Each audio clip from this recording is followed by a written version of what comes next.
For simplicity's sake, I am going to speak about this distinction through the lens of alcoholism, but understand it generally applies to any addiction.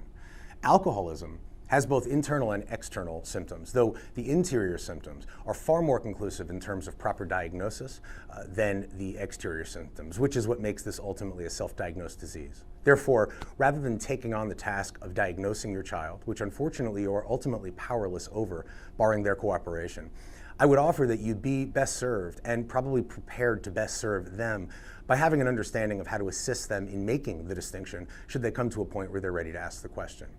Alcoholism, at its core, is driven far less by how much or how often the person is using than it does by the effect it has on them and why they put it in themselves in the first place. So things like daily use, blackouts, overdoses, DUIs, relationship and/or work problems, most certainly are things we find in alcoholics often, but there are also things we sometimes find in non-alcoholics. There are two significant components that we only find in true alcoholics, and it is the pairing of these two elements that comprises the motor that drives the illness.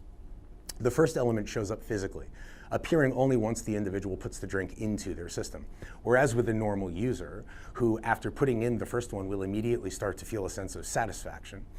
with the alcoholic, once they put the first one in, not only will they not start to feel satisfaction, they will in fact start to feel amplification. Now, you'd think after having this happen a couple of times, most normal people would realize that drinking is probably not a good idea for them, but with the alcoholic, they then experience the mental part of the condition, which means they find themselves restless, irritable, and discontent, i.e. can't live inside their own skin